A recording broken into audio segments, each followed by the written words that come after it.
1월 셋째 주간입니다.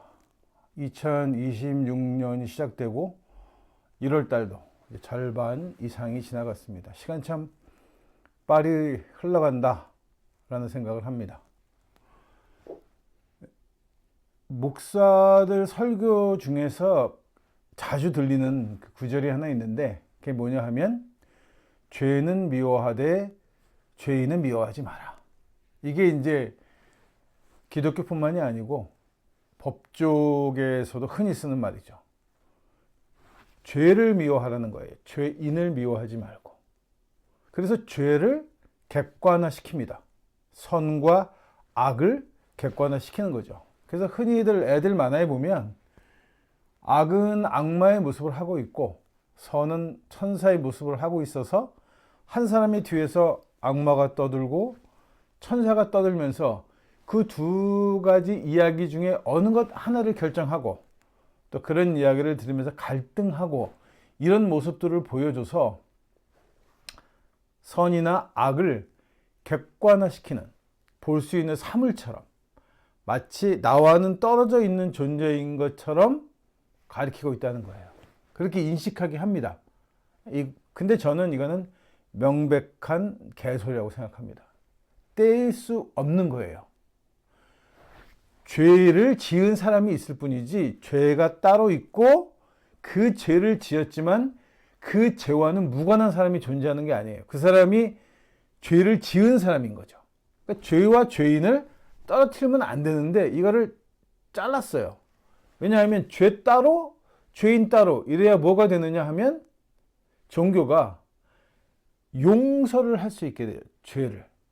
그러니까 죄를 용서한다는 말이 뭐냐 하면 사람 자체가 저지른 잘못을 사람이 스스로 깨닫고 아 내가 이것이 잘못되었구나 다시는 죄 짓지 말아야 하겠네 라고 하는 그 자각심을 갖는 것보다는 죄를 떨어뜨려 놓으면 이거를 신이 소멸시키면 되는 거예요.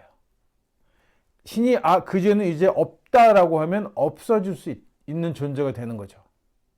악마 같은 거니까 악마를 내어 쫓으면 사람 몸에서 악이 사라지는 것처럼 그렇게 이해하게 한다는 거죠. 이게 바로 종교가 장사를 하는 거예요. 사람한테 죄책감을 심어줍니다. 그래서 뭔가 신 앞에 잘못한 것 같고 죄인인 것 같고 죽을 것 같은 인상을 자꾸 심어주면서 겁을 준 다음에 그런데 이 죄는 너희와는 무관해. 너희가 아무것도 하지 않아도 신이 원하시면 소멸시킬 수도 있고 없앨 수도 있는 존재야. 사탄이 하는 거야. 그러니까 너희가 신만 잘 믿으면 예수만 잘 믿으면 교회를 다니면서 헌금 열심히 하고 봉사를 하면 죄는 물리칠 수 있어. 이렇게 설명하는 거죠. 이런 이야기의 대표적인 이야기가 욥기라는 책인데 욥의 이야기죠. 욥은 뭐 그닥 잘못한 게 없는 사람으로 나와요. 그런데 사탄이 꼬드기는 거죠. 야, 제가 먹고 살만 하니까 자기 새끼들 잘 크고 마누라가 잘해주니까 저게 저렇게 기고만장한 거지. 그런 거 다 없어져 봐. 내 신 아무것도 아니야. 안 믿어. 신앙심 없어. 이렇게 꼬드기는데 신이 그래? 그럼 내가 한번 실험해 볼게. 진짜인가 아닌가. 이렇게 시험을 했다는 거예요. 이 설정 자체가 정말 생각해 보면 엄청난 개수작이에요. 신이 뭔데 나를 믿는지 안 믿는지를 가지고 인간은 시험을 합니까? 그래서 잘 믿고 있는 사람을 병들게 하고 또 자식을 죽이고 이렇게 까면서까지 나에 대한 신앙심이 돈독한가를 확인해야 한다고? 그게 무슨 신이에요? 악귀지. 그걸 통과 못한다고 또 옆에서 사람들이 모여서 또 요새 제가 이제 유튜브를 보면서 여러 가지 검색도 좀 하고 뭐 여러 가지 정보도 배우고 뭐 바깥에 안 나가니까 사람들 만나는 대신에 유튜브를 통해서 뭐 유익한 자료들을 뽑아 보고 있는 편인데 요새 유행하는 뭐 쇼츠라고 하는 걸 보면 그 중국 애들이 만든 드라마들이 많은데 정말 개막장입니다. 한 사람을 놓고 옆에서 뭐 비난하고 욕하고 음모를 꾸미고 따귀 때리고 모욕하고 이런 것들이 일상화되어 있어요. 이게 딱 뭐를 보는 것과 똑같으냐 하면 욥 주변에 있던 친구들의 모습하고 똑같은 거예요. 네가 뭐 이렇게 잘났어? 뭐 어쩌고 저쩌고 별 개소리들 다 하는 거죠. 그걸 신이 그렇게 조장을 한다는 거예요. 이게 무슨 종교겠습니까? 이 종교가 만약 진짜 그렇다고 한다면, 신이 만일 진짜 그런 짓을 하는 존재라고 한다면 이게 신이겠습니까? 그런 신을 믿어야 할 이유가 있어요? 없단 말이죠.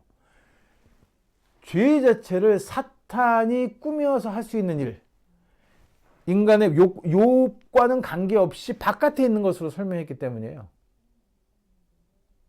그러니까 사탄, 욥에게 시험을 주려고 했던 사탄을 미워하는 건 좋지만 욥 자체는 미워하지 말자, 이렇게 얘기하는 거죠. 욥은 그럴 마음이 없었다라고 보는 것이 맞는 거죠. 욥 자체가 악과는 거리가 있는 사람이라고 보는 것이 맞는 거죠. 하나인 거예요, 하나. 그 사람 스스로가 판단하고 결정하는 거지, 각기 다른 존재들이 이거 할래 저거 할래고 꼬시는 게 아니라는 거죠. 마음에 갈등이 생기는 거예요. 그 갈등은 내 마음속에 무엇이 옳은가를 선택하는 과정이지, 객관화시켜서 이렇게 하면 좋아, 저렇게 하면 좋아, 둘 중에 하나를 선택하는 게 그런 형태가 아니라는 거예요. 그래서 죄와 선과 악은 본능과 같습니다. 교육을 통해서 사람이 어느 정도 만들어지기는 해요. 그러니까 이 동양 철학에는 성선설이나 성악설 같은 것들이 존재하는 거예요. 사람은 태어날 때 선하게 태어난다. 사람은 태어날 때 악하게 태어난다. 사람은 선하게 태어나서 살아가면서 악에 물들어간다.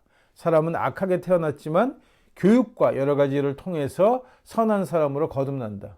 이 두 가지가 어느 하나의 성격을 가지고 태어난다는데 기인하는 거예요. 한 사람이 선과 악을 골고루 가지고 있는데 그 선과 악의 어느 쪽을 발현시키냐는 문제가 아니라 애초에 선하게 태어났다, 애초에 악하게 태어났다, 이렇게 설명을 하는 거예요. 이것도 역시 종교나 철학이나 이런 것들이 자기네 밥벌이를 하는 겁니다. 그러니까 사람은 악하게 태어났으니까 배워야 돼. 교육의 목표잖아요. 사람을 계몽시키고 가르쳐서 선한 사람을 만들어낸다, 목표예요. 학교는 이것을 교육이라고 부르고 교도소에서는 이것을 갱생이라고 부릅니다. 교육을 통해서 많은 사람들이 깨달음을 얻고 뭔가 새로운 사람들이 되는 것도 사실이에요. 그렇지만 교육을 통해서 전혀 바뀌지 않는 사람들이 훨씬 더 많아요. 갱생되지 않는 거랑 똑같단 말이죠. 갱생이 왜 불가능하냐 하면, 사실 저는 갱생이라는 건 일어나지 않는다고 생각하는 거예요. 내가 죄를 저질러서 범법자가 되고 범죄자가 되니까 괴롭더라, 불이익을 당하게 돼, 살아가는데 어려우니까 조심시키는 거지, 사람 자체를 바꾸는 게 아니라, 갱생하는 게 아니라 무엇과 그르고 오르서 나한테 이익이 되느냐 안 되느냐를 깨닫게 하는 거예요. 그걸 갱생이라고 부르면 저는 그것도 갱생이라고 하겠지만 사람 자체를 바꾸지 못합니다. 교육을 통해서 사람이 바뀌지 않는 것처럼, 그러니까 사람들이 성선설이나 성악설 이야기를 했던 거예요. 왜? 사람이 태어나면서부터 그렇게 악한 사람도 있고 선한 사람들도 존재한다더라 하는 거죠. 근데 대부분 사람들은 악하지도 선하지도 않게 태어나서 선과 악을 자기의 이익과 부합시켜서 자기의 이익이 맞으면 악이라고 할지라도 어쩔 수 없는 이라는 표현을 씁니다. 불가피한 선의에, 이런 말을 쓰면서 악을 도모하는 거죠. 왜? 이익이 되니까. 그리고 선은 그렇게 살면 어려워, 세상 일은 꼭 그렇지만은 않아, 이런 식으로 해서 악은 멀리 하는 거예요. 선하게 태어나지도 않고 악하게 태어나지도 않은 사람들입니다. 이런 사람들에게는 어떻게 보면 교육이 필요하죠. 교육은 그런 사람들을 위해서 존재하는 거죠. 처음부터 악하게 태어난 사람 안 고쳐집니다. 안 바뀌어요. 사람이 악을 선택하는 거예요. 어떻게 그렇게 태어날 수 있습니까? 그렇게 태어날 수 있다고 저는 생각을 해요. 왜냐하면 그게 인간이에요. 다양한 유전적 형질을 가지고 태어났는데 그 유전적 형질 중에는 성질이 정말 엿 같은 것들도 들어있어요.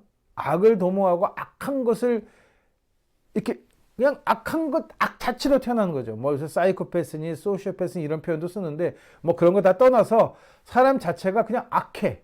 무엇을 해도 악하단 말이에요. 그런 사람들이 있는가 하면 처음부터 태어날 때 그냥 진짜 법 없이 산다고 하죠.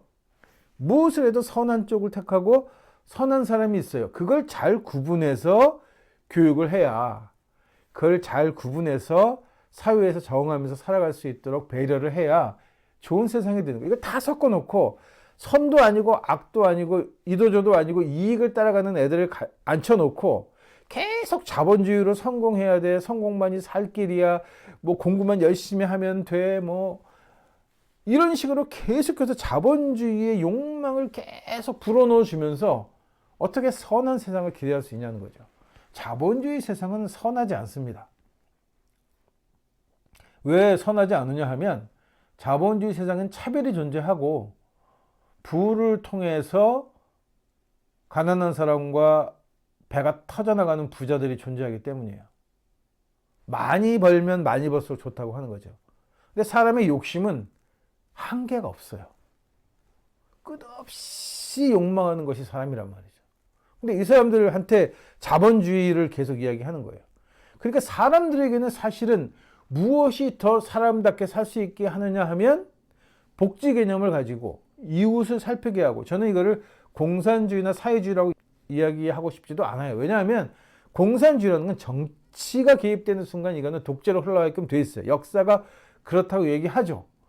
독점하는 거예요. 그 독점하는 것을 개인이 나눠서 자본주의라는 형태로 독점할 거냐, 사회주의라는 형태로 독점할 거냐, 이 차이만 있을 뿐이지 근본적으로 개인의 욕망을 독려하는 거예요. 그렇게 욕망대로 살아가는 것이 옳다라고 하는 거죠. 왜냐하면 자본주의나 사회주의나 공산주의나 다 같은 뿔에서 나왔기 때문이에요. 기독교를 기반으로 하는 천박한 서구에서 나온 열매이기 때문에 그 어느 것도 똑같아. 결론적으로는 똑같은 거예요. 동양 철학에는 더러 조금 다른 면이 보이죠. 뭐 그건 차지하고, 우리 민족은 이걸 인내천, 홍익인간이라는 말을 씁니다. 더불어 살아간다라고 하는 거예요. 단군 이야기에는 재밌는 이야기가 나옵니다. 뭐 이것 때문에 이게 뭐 비과학적이고, 비과학적으로 따지면 어느 종교의 신화도, 건국 신화도, 창조 신화도 소설 같지 않은 게 없어요. 다 동화 같은 이야기를 해요. 흙을 주물럭거려 사람을 만들었다는 얘기나, 곰과 호랑이가 열심히 기도해서 사람이 되었다고 하는 얘기나, 뭐 다를 게 뭐 있어요. 오히려 생명이 생명체로 바뀌는 게 더 가능성이 있어 보이지 않나요? 그러니까 그런 거를 논하는 것 자체가 종교에 대한 무지함에서 오는 거예요. 자기 거는 맞고 남의 거는 신화고 뭐 동화고 전설이고 이렇게 했습니까? 그런데 제가 주목하는 부분은 뭐냐 하면, 환웅의 아내가 되기 위해서 곰과 호랑이가 경쟁을 합니다. 그래서 곰은 사람이 여자가 돼서 혼인을 했고, 호랑이는 실패했어요. 자, 그러면 우리가 일반적으로 알고 있는 역사의 이야기나, 특히 저 뭐 서구의 그 개떡 같은 그 역사들을 보게 되면 이 패배한 쪽을 그냥 두지 않아요. 멸족시키는 겁니다. 왜? 경쟁자였으니까. 언젠가 또 마음을 잡고 군에 들어가서 호랑이가 사람이 돼서 나올 수 있는데, 그러면 그때는 또 경쟁자가 될 거 아니야, 자기랑. 그러니까 아예 싹을 자른단 말이죠. 정적을 남겨두지 않는 거예요. 이게 서구 문명, 서구 인간성의 본질이란 말이죠. 그런데 단군 이야기는 어떻게 이야기를 하고 있냐면, 곰은 웅녀가 되어서 환웅과 결혼하고 아이들을 낳았다. 그러면 호랑이는 어떻게 되었을까? 우리가 그 그림을 보면, 이 산신을 그린 그림을 보면, 웅녀 그림을 보게 되면, 웅녀는 여인으로 표현되어 있고 호랑이는 웅녀를 지키는 수호신, 산군으로 묘사합니다. 그러니까 이게 경쟁 상대였는데, 무언가 결정을 하고 난 뒤에 서로 정적이 되어 서로 죽이지 못해 안 달라고 막 권력 다툼을 하는 존재가 아니라, 여인이 되어서 환웅의 아내가 된 웅녀를 지키는 수호신이 되는 거란 말이에요, 호랑이는.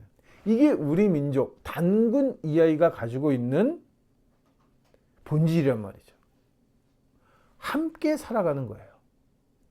누가 우월하고 누가 누구를 지배하고가 아니라 웅녀가 되어서 권력을 쥐었죠. 환웅의 아내가 돼서 왕의 부인이 되는, 왕비가 되는 권력을 쥐었지만 약한 존재이기 때문에, 호랑이보다는 약한 존재이기 때문에 호랑이는 지켜야 하는 거예요. 지키겠다는 생각을 하게 되는 거죠. 자발적으로. 강압적으로 이루어지는 게 아니에요. 그래서 우리가 호랑이를 산의 주인, 산의 임금, 산군이라고 부르는 겁니다. 그 다음에 우리 역사를 보게 되면 소도라고 하는 독특한 형태의 종교 집단이 나와요. 이게 소도에는 들어가면 죄인도 잡을 수 없고 하는 치외 법권 지역이 되게 됩니다. 이게 왜 생겨났을까? 아니, 단지 종교라는 이유만으로 정치가 그 권력을, 힘을 가진 권력이 거기를 들어가서 마음대로 못하게 하는 지역으로 남겨둔다? 신성한 지역으로 남겨둔다? 이거 이해가 안 가는 거예요. 서양인들 입장에서 생각하면. 가톨릭이 그렇게 성역이 가능했던 이유는 자기네들이 권력을 갖고 있기 때문이에요. 바티칸이. 자기네들 군대도 가지고 있고 힘을 갖고 있고 하고 지지 세력이 있으니까. 종교, 소도는 조금 다른 거예요. 왜 그랬을까라고 생각하면 이게 소도가 그런 권한을 가지고 있고 그렇게 치외 법권일 수 있었던 이유는 초기에 권력, 서로 왕이 누가 되느냐, 왕자들이 많은데 그 중에 왕은 하나밖에 안 되죠. 그럼 나머지 아들들은 무엇을 했을까? 여기서 권력 다툼도 나고 반정도 일어나고 하니까 대부분 남겨진 자식들을 잘 두지 않습니다. 죽이죠. 어떻게 하든지 그 후환을 없애려고 하는데 후환을 없애지 않고 이거를 소도라는 종교적 지역을 만들어 종교인을 만들었다는 거예요. 그러니까 그 지역도 역시 왕권과 동일하는 신성함을 갖게 되는 거예요. 권력을 갖게 되는 거죠. 이게 더불어 살아가는 방법을 모색한 거란 말이죠. 서로 싸우지 않는 거예요. 그래서 정치와 종교가 서로 간섭하지 않고 나라에 큰일이 났을 때 힘을 합쳐주는 역할만 할 뿐이지 정치는 정치대로 종교는 종교대로 이게 더불어 살아가는 방법이죠. 이거를 한꺼번에 다 개짜뽕을 만들어가지고 무조건 섞는 것만이 능사가 아니란 말이에요. 협치가 능사가 아니라는 거죠. 옳지 않은 건 옳지 않은 것대로 골라내서 죄인으로 정죄를 해야 하고 옳은 것들 중에서 서로 역할이 있는 것들은 갈라서 서로의 자기 역할을 하게 하는 것. 그게 더불어 살아가는 것이고 이게 홍익인간이고 이게 인내천인 거예요. 이게 한국 민족이 단군 이야기 안에 웅녀와 호랑이의 이야기를 담아둔 이유고 소도라는 것을 만들어 그것을 어떻게 실천하느냐, 어떻게 하면 정치적으로, 경제적으로, 역사적으로 이것을 실현해낼 수 있는가를 보여준 것이 바로 소도라는 말씀입니다.